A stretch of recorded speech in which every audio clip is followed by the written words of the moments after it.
Welcome to my channel class 10. We are studying the chapter Our Environment and we have already discussed the term ecosystem, food chain, food web, trophic levels. Today is our topic is transfer of energy in food chain. Food chain में कैसे होता है transfer energy का। अगर हम लोग खाना खा रहे हैं जो भी हम लोग खाते हैं हम लोग को उससे एनर्जी मिलता है, ठीक है। तो जो फूड चेन था वो हर कोई क्या कर रहा है, एक दूसरे को खा रहा है, एक दूसरे को खा करके अपने अंदर क्या ले रहा है, एनर्जी ले रहा है। तो क्या रूल है, किस तरह से ये एनर्जी हर ट्रॉपिक लेवल्स में ट्रांसफ़र होती है और 10% लॉ क्या है उसको हम लोग इस वीडियो में जानेंगे, ठीक है। तो आप लोग यहाँ पर देख रहे हैं कि मैंने एक चार्ट ड्रॉ किया हुआ है। सबसे पहला देखिए, एनर्जी का मेन सोर्स इस अर्थ पे कौन है, सन है, ठीक है। एनर्जी का मेन सोर्स है कौन, सन। इस अर्थ पे एनर्जी क्रिएट नहीं होता, एनर्जी सन से ही आती है, ठीक है। और जो प्रोड्यूसर होते हैं वो एकमात्र साधन है उस सोलर एनर्जी को ट्रैप करने का, due to by the process of photosynthesis. क्योंकि जो प्लांट्स होते हैं उनमें क्लोरोफिल पाया जाता है और क्लोरोफिल ही क्या कर सकते हैं, सनलाइट को ऑब्जॉर्व कर सकते हैं। तो ये पावर प्लांट्स में ही है कि ये सोलर एनर्जी को, या हम लोग इसको लाइट एनर्जी भी बोल सकते हैं, लाइट एनर्जी को ट्रैप करके क्या करे, अपने अंदर लेता है और फोटोसिंथेसिस के प्रोसेस के द्वारा क्या करता है, ये अपना खाना कार्बोहाइड्रेट फॉर्म में रेडी करता है, ठीक है। अब बात देखिए, समझिए, मतलब फोटोसिंथेसिस प्रोसेस हुआ, पौधे ने अपना खाना बनाया, तो अगर सोलर एनर्जी जो है उसका सिर्फ ये क्या कर पाता है, 1% ही यूज़ करता है फोटोसिंथेसिस के प्रोसेस में। सिर्फ 1% सोलर एनर्जी का सिर्फ 1% ही प्लांट्स यूटिलाइज करते हैं in the process of photosynthesis, ठीक है। उसके बाद क्या होता है, प्रोड्यूसर ने खुद क्या किया, फोटोसिंथेसिस के प्रोसेस में अपना खाना बनाया, कार्बोहाइड्रेट के फॉर्म में एनर्जी यूज़ किया, जो भी एनर्जी उन्होंने सोलर एनर्जी से ट्रैप की थी उसको यूज़ किया और कुछ को यूटिलाइज कर लिया अपने रेस्पिरेशन के प्रोसेस में, अपने ग्रोथ में यूटिलाइज कर लिया, ठीक है। तो जो एनर्जी उन्होंने यूटिलाइज कर लिया वो हीट के फॉर्म में क्या करता है, वो एनवायरनमेंट में छोड़ देता है, क्लियर। तो प्लांट क्या करता है कि जितना उन्हें इस्तेमाल करना है अपने मेटाबॉलिक प्रोसेस के लिए, लाइक ग्रोथ एंड रेस्पिरेशन के लिए, वो एनर्जी को क्या करता है, यूटिलाइज करता है और अनयूजेबल जो एनर्जी होता है ये हीट फॉर्म में, कम्युनिटी हीट में, एनवायरनमेंट में क्या करता है, रिलीज कर देता है, क्लियर। अब देखिए, प्रोड्यूसर को खाता है कौन, हर्बीवोरस एनिमल्स, ठीक है। तो एनर्जी का ट्रांसफर अब शुरू होना होगा कहाँ, हर्बीवोरस एनिमल्स में। मीन्स प्रोड्यूसर के पास जो एनर्जी है वो तो खुद आधा यूटिलाइज कर चुका अपने रेस्पिरेशन में, अपने ग्रोथ में, जितने भी मेटाबॉलिक प्रोसेस हैं, और कुछ को क्या किया, एनवायरनमेंट में हीट के फॉर्म में छोड़ भी दिया, रिलीज भी कर दिया। तो जो भी प्रोड्यूसर के पास एनर्जी थी वो ये खुद यूटिलाइज कर लिया और जो बच गया उसको जो खाएगा, मीन्स हर्बोवेरस एनिमल्स प्लांट्स को खाएंगे, तो ये एनर्जी ट्रांसफ़र हो जाती है किसमें, हर्बीवोरस एनिमल्स में। अब हर्बीवोरस एनिमल्स भी क्या होगा, हर्बीवोरस एनिमल्स भी क्या करेगा, अपने मेटाबॉलिक प्रोसेस में यूटिलाइज करेगा, लाइक रेस्पिरेशन एंड ग्रोथ में यूटिलाइज करेगा और जो अनयूजेबल एनर्जी है उसको हीट के फॉर्म में, कम्युनिटी हीट में, फिर वो एनवायरनमेंट में रिलीज कर देगा। फिर जब कोई हर्बीवोरस एनिमल्स को कोई कार्निवोरस एनिमल खाता है तो फिर इसने आधे से बहुत सारी एनर्जी खुद यूटिलाइज कर ली और जो बच गया वो कार्निवोरस में क्या हुआ, ट्रांसफ़र हुआ, ठीक है।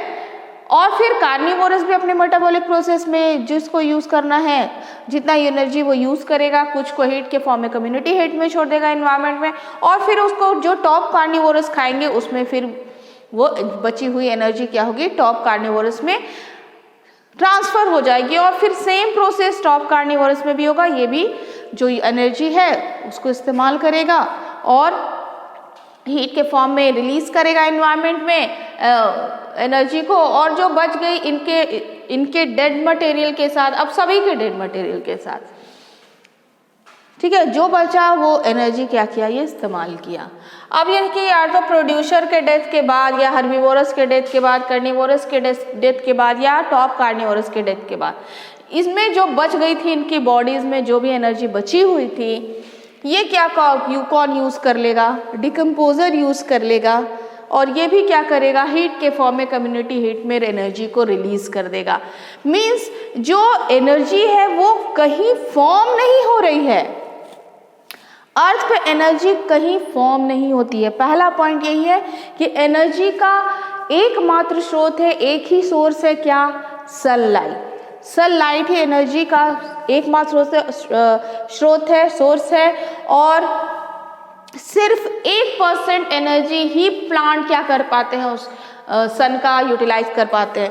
तो एनर्जी का सोर्स सिर्फ सनलाइट है, कहीं भी एनर्जी यहाँ क्रिएट नहीं होता है अर्थ में, पहली बात। दूसरी बात क्या, सिर्फ एनर्जी का ट्रांसफॉर्मेशन हो जाता है। मीन्स ये सोलर एनर्जी क्या होती है, केमिकल एनर्जी में चेंज कर देता है कौन, प्लांट। ठीक है, अब इस केमिकल एनर्जी क्या होती है, बाकी सब में ट्रांसफर होती जाती है।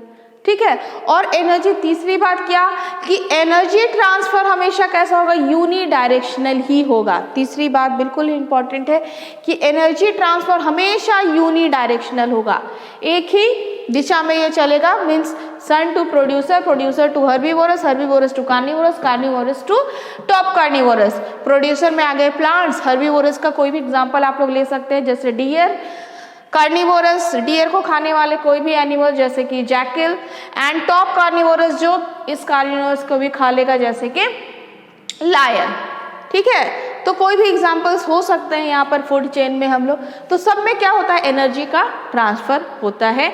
कुछ एनर्जी को क्या करते हैं, सभी कोई, है ना, जो भी एनर्जी अपने पहले वाले फूड चेन से इन्होंने लिया है तो वो क्या करते हैं, अपने में इस्तेमाल करते हैं, अपने मेटाबॉलिक प्रोसेस के लिए यूज़ करते हैं, रेस्पिरेशन के लिए यूज़ करेंगे, अपने ग्रोथ के लिए यूज़ करेंगे, अपने मेंटेनेंस के लिए यूज़ करेंगे, और कुछ अनयूजेबल एनर्जी को क्या करते हैं, एनवायरनमेंट में हीट के फॉर्म में रिलीज कर देते हैं, और ये चला जाता है कहाँ, एनवायरनमेंट में। कम्युनिटी हीट, एक साथ हम लोग बोल रहे हैं इसको, कम्युनिटी हीट में ये चला जाता है, सब कोई रिलीज कर रहा है।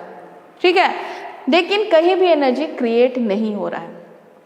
यहाँ तक आ गई बात समझ में कि एनर्जी ट्रांसफर तो यूनिडायरेक्शनल हो रहा है, सन से एनर्जी बनकर आ रहा है, सोलर एनर्जी जो होता है केमिकल एनर्जी में चेंज हो जाता है, और जो भी फूड चेन में जितने भी एनिमल्स और प्लांट्स हैं ये क्या करते हैं, कुछ एनर्जी को अपने मेटाबॉलिक प्रोसेस के लिए यूटिलाइज करते हैं और कुछ को हीट के फॉर्म में एनवायरनमेंट में रिलीज कर देते हैं।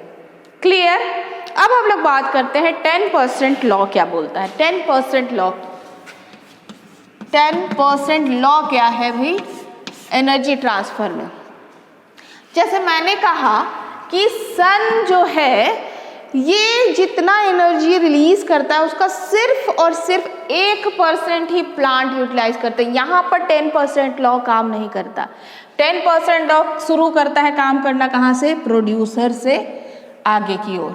ठीक है, तो एग्जाम्पल देखते हुए जाते हैं। मान लो कि सन के पास 1000 जूल एनर्जी है, ठीक है, तो इसका सिर्फ 1% ही क्या करेगा, प्रोड्यूसर इस्तेमाल करता है, सिर्फ 1%। तो 1000 जूल का 1% कितना हो गया, 10 जूल।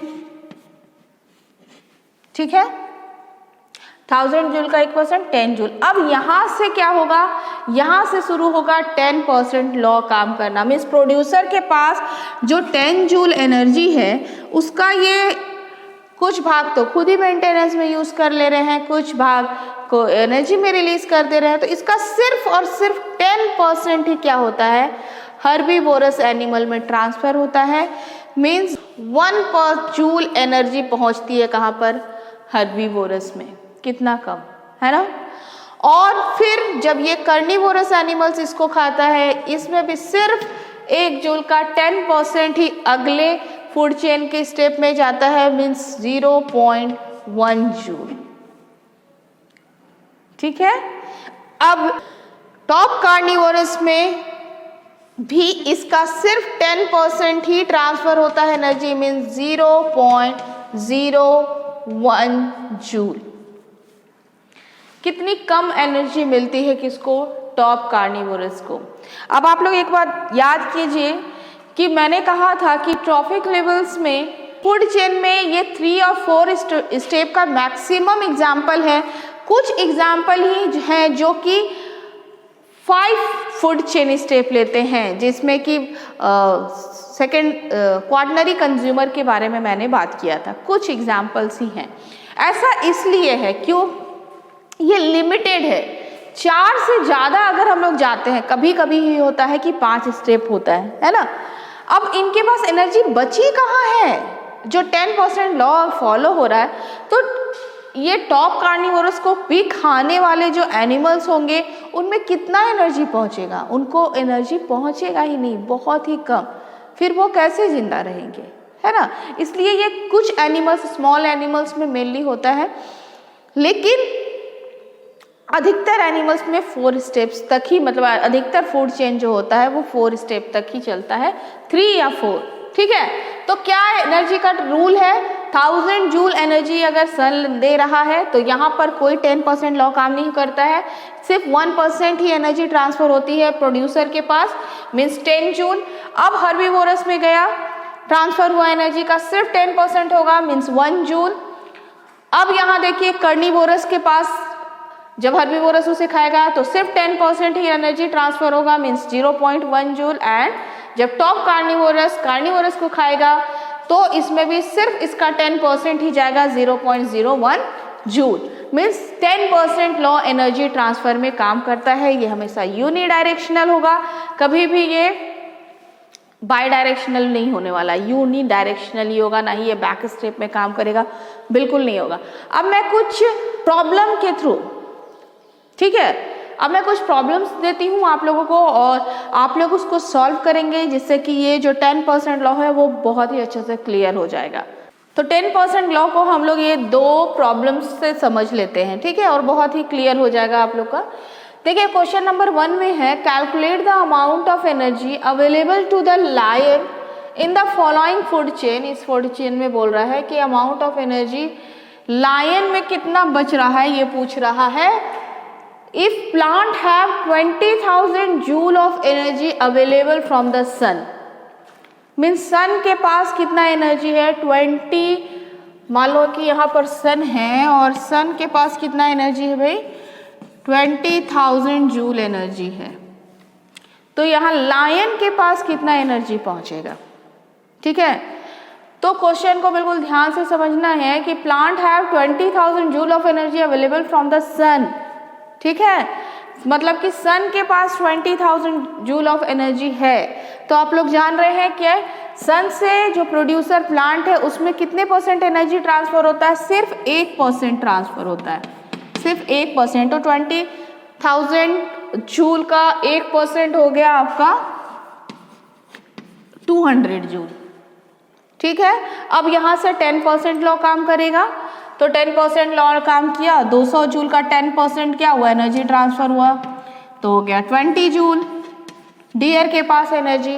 फिर यहाँ पर डियर को खाने वाला है लायन, यहाँ भी 10% लॉ काम करेगा और 20 जूल का 10% हो गया 2 जूल। तो लायन के पास कितना एनर्जी बचा हुआ है, 2 जूल एनर्जी बचा हुआ है। इस तरह से आप आराम से कैलकुलेट कर सकते हैं। दूसरा प्रॉब्लम देखिए क्या लिखा हुआ है, if in this food chain, means इस फूड चेन की बारे में बात की जा रही है, 100 joule energy is available at the producer level. यहाँ सन के बारे में नहीं बोला जा रहा है, कह रहा है 100% एनर्जी जो है वो प्रोड्यूसर लेवल के पास है, मीन्स 100 जूल एनर्जी जो है वो प्रोड्यूसर के पास है, मीन्स ग्रास के पास है। Then calculate the energy transfer to the peacock as food. तो पीकॉक में कितना एनर्जी होगा, यहाँ पर सन की बात नहीं की गई है, ठीक है। इस चीज को आप लोगों को ध्यान में रखना है कि क्या पूछा जा रहा है कैलकुलेशन में। तो सीधी सी बात है कि 100 जूल एनर्जी जो है ये प्रोड्यूसर के पास है, और प्रोड्यूसर है हमारा कौन, ग्रास।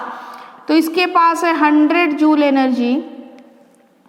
तो यहाँ से तो 10% लॉ काम करना स्टार्ट करेगा, तो 100 जूल का 10% ही ट्रांसफर होगा माइस में, तो इसका 10% हो गया 10 जूल।